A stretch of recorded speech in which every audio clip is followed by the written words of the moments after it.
coaching, do céu ao inferno. Estamos vivendo uma época em que existe quase uma epidemia de coaching. A oferta se prolifera e basta uma pesquisa no Google para ver a variedade dos coachings que existem. Há opções para todos os gostos: quântico, prosperidade, oncológico, para mulheres, para homens, casamento, relacionamentos, emagrecimento, Tinder, games, para cães, espiritual, neurocoaching. A lista é extensa. Todo mundo agora é coach. E todos querem fazer coaching. Faz sentido, pois, quando observamos a modernidade, vemos que existe uma grande demanda por respostas mágicas e imediatas, especialmente aquelas que colocam o poder humano no centro de tudo, criando um universo onde tudo é possível através da vontade. Aí mora o perigo e podemos ir do céu ao inferno com esse fenômeno. Profissionais sem preparo, formação, ou referências dizem curar depressão, ansiedade, esquizofrenia e outros transtornos que só devem ser acompanhados por profissionais da saúde. Aí é que a coisa fica séria. História do coaching. O coaching nasceu no século XVI, na Hungria, quando habitantes de uma cidadezinha produziram carruagens com suspensão feita de molas de aço, desejadas devido ao conforto que ofereciam. Eram conhecidas como coxie, e este termo ao ser pronunciado era entendido pelos ingleses como coach, nome que foi assimilado e usado até hoje. Avançando no tempo, o coaching se transformou no treinador esportivo, que desenvolve atletas em seu potencial máximo. Mais tarde é que a prática foi estendida ao mundo corporativo, onde profissionais especializados oferecem uma espécie de consultoria para grandes gestores. Nesse sentido, devo dizer, o coaching é extremamente eficaz. Ele ajuda um CEO, por exemplo, a estabelecer metas, organizar a carreira e vencer dificuldades específicas. Aqui, temos o céu. O problema começa quando o coaching se propõe a pensar a existência, curar e garantir prosperidade. O inferno se abre diante de nós quando o coaching se coloca como solução de vida, colocando a vontade como única responsável pelo desenrolar dos eventos da vida. A infantilidade de pensar que se pode tudo. Pode ser uma ideia difícil de digerir, mas querer não é poder. Ninguém pode tudo, pois, essa noção fere os princípios espirituais mais básicos. Nunca o poder de atração e o pensamento positivo será maior que o karma e os débitos que trazemos de vidas passadas e que acumulamos na encarnação atual. Destaque: santos, pessoas perfeitas e evoluídas não estão na Terra e o objetivo da encarnação não é o sucesso pessoal, mas o aprendizado. A Terra é um planeta escola e, para que assim seja, existem leis divinas às quais estamos todos submetidos, e a lei do karma é uma delas. Ora, pense por um instante, faz sentido que pessoas antiéticas, por exemplo, possam conseguir o que desejam pelo simples fato de serem otimistas. Pense em um político legalzão. Ladrão, mas cheio de carisma e positividade, e que acumulou riqueza e destaque. Será que o otimismo desse indivíduo é mais poderoso que seus débitos? Será que pensar positivo é determinante para a nossa realização, ou existem leis divinas que regem o mundo e que independem da nossa vontade? Claro que o pensamento negativo vibra uma frequência nociva. O pessimismo exacerbado também é contra as leis divinas e nunca levou ninguém a lugar algum. Mas daí pensar que basta querer que todos os desejos serão atendidos é de uma infantilidade tremenda. Não há pensamento positivo que supere a programação da sua encarnação, o que significa que nem tudo o que queremos nos está acessível. Nosso esforço e nossa vibração são, sem dúvida, parte integrante do que podemos conquistar e do quanto podemos expandir nosso potencial. Podemos muito, mas não tudo. E a realização vem através de atitudes voltadas ao próximo e para o crescimento, nunca de vibrações direcionadas aos desejos pessoais. Essa falha que esse tipo de sistema mágico contém tem relação com a ideia de sucesso que fazemos. Consideramos sucesso a conquista de uma posição na carreira e um certo acúmulo de bens materiais, que transferem respeito e dignidade ao indivíduo. Mas, Na verdade, tem sucesso quem está realizado, e nem sempre essa conquista interior se dá por elementos externos a nós. Há quem se realize através de uma vida muito simples e rica em valores. Quando a esmola é demais, o santo deve sempre desconfiar. O inferno do coaching. Existem na internet perfis que usam o humor para expor o que existe de pior no coaching. O foco é nos charlatões, que usam o desespero e a carência das pessoas para dizer o que elas querem ouvir, vomitar uma série de frases motivacionais rasas e ganhar dinheiro. Chamam de missão de vida, se sentem poderosos e pensam que estão realizando um trabalho digníssimo. Existe até coaching oncológico, para termos uma ideia da falta de limite de alguns.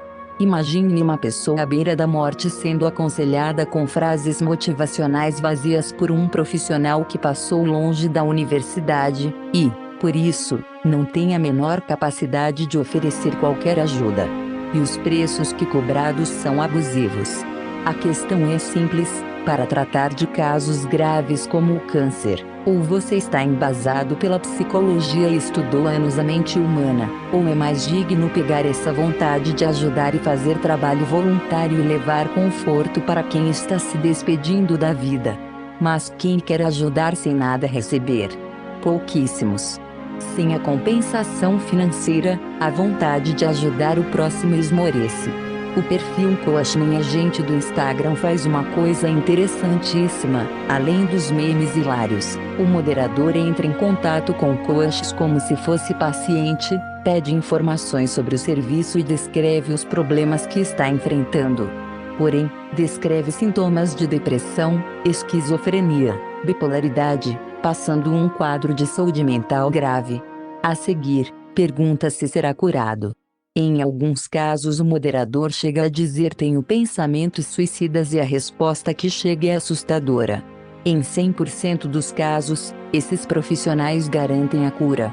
E quando questionados sobre sua formação, vemos que poucos fizeram uma faculdade, nem mesmo uma fora do universo da saúde. Grande parte nunca estudou coisa alguma além do curso de coaching. É preocupante o perigo que as pessoas correm em mãos tão despreparadas. Se você sofre de depressão ou qualquer outro transtorno, o único caminho possível é fazer acompanhamento com um profissional da saúde e buscar, em paralelo, a espiritualidade e autoconhecimento. A culpa do mundo do coaching. Quando o coaching coloca exclusivamente na vontade do indivíduo o sucesso, ele esbarra em questões sociais e outras tantas que não estão sob o controle das pessoas. E, quando a pessoa não atinge a meta esperada, a culpa é dela. Ela não se esforçou o suficiente, não foi positiva o suficiente e se deixou vencer por crenças limitantes. E aí vem a culpa e a frustração. E com isso não estamos falando de não nos responsabilizar pelo que nos é possível fazer e alterar, pois, há muito que podemos e devemos fazer por nós. Até certo ponto, somos senhores do nosso destino, mas não devemos confundir nossa capacidade de realização e superação com desejos que o universo atende através da vontade. O fracasso faz parte da vida e o coaching não ensina a lidar com essa faceta da existência. Pelo contrário, se você pode tudo, quando algo não se realiza você não é bom o suficiente. Esse discurso ignora o karma e as diferenças sociais e econômicas. Ignora até mesmo Deus, pois trabalham a ideia de seja feita a sua vontade. Em um país que atravessa uma grave crise e tem milhões de desempregados, esse discurso é criminoso. Muitos estão passando por dificuldades porque perderam seu emprego para a crise, não porque não se esforçaram, não ressignificaram crenças limitantes e alteraram o mindset.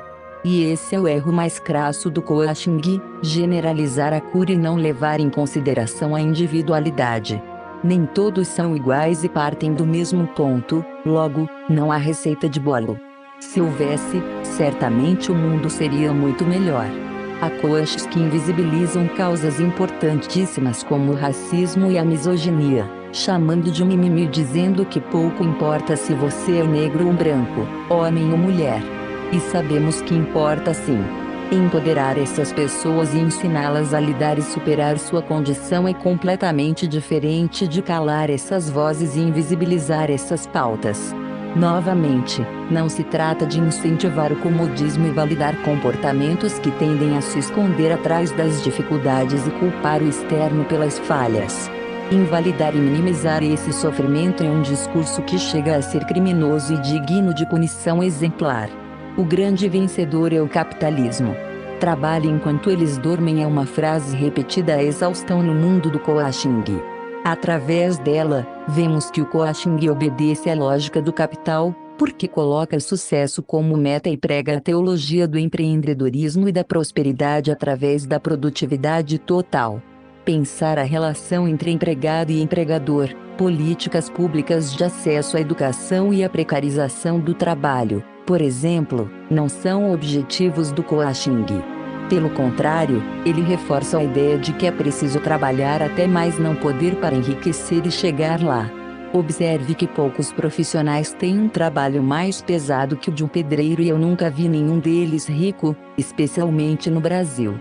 Infelizmente eles dificilmente chegarão a desfrutar do mesmo conforto de quem usa um terno, chega às 10 horas no escritório, sai às 17 horas e nas vésperas de feriado sequer se apresenta.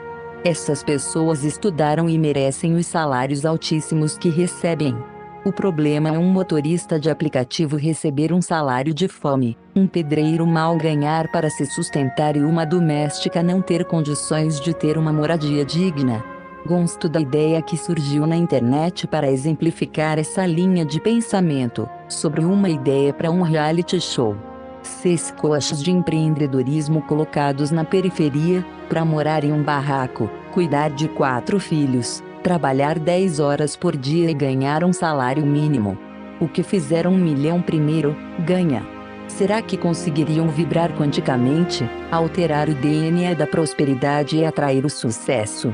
Esses caras soam como as influencers que falam de aceitação com 300 procedimentos estéticos na cara e muitas plásticas. Felizmente em alguns países a realidade é menos cruel e há mais dignidade no trabalho, nos salários e na divisão de renda em geral.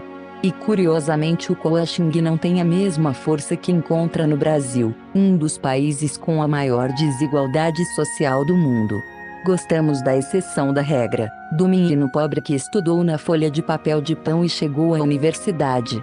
Mas as regras não são feitas de exceções e, para cada menino segurando uma folha de papel de pão, passando fome e sem acesso à educação, há milhares de outros que não vão conseguir. E ao invés de olharmos esse tipo de exemplo para tentar reverter esse sistema cruel que tritura as pessoas como carne, escolhemos manter o status quo e vangloriar a meritocracia. Essa é a lógica do coaching e agora sabemos a quem ela serve. O egoísmo do pensamento positivo. Por fim, cabe a reflexão sobre a natureza do pensamento positivo. É inegável que ele serve somente ao indivíduo, e, nesse mundo do coaching está voltado para o sucesso profissional e financeiro. Vibre positivo, pensando unicamente em você e o céu vai se abrir para você porque você pode e nasceu para ser feliz. Ora, nada mais denso, egoísta, material e contrário à espiritualidade elevada do que esse pensamento individualista. Vibrar pela transformação do mundo, pelos aflitos, pela elevação consciencial de todos no discurso da ditadura do pensamento positivo dão lugar ao eu, ao meu desejo, às minhas aflições e minha felicidade. Um mindset bem mundano e de baixíssima vibração. Infelizmente, essa é a realidade dos serviços prestados pela maior parte desses profissionais e dos cursos caríssimos que eles oferecem. Se o coaching não for voltado para a carreira, melhor investir seu dinheiro em psicólogos, espiritualidade e autoconhecimento. Esses cursos sim valem a pena e mergulham a pessoa no único e verdadeiro conhecimento capaz de transformar.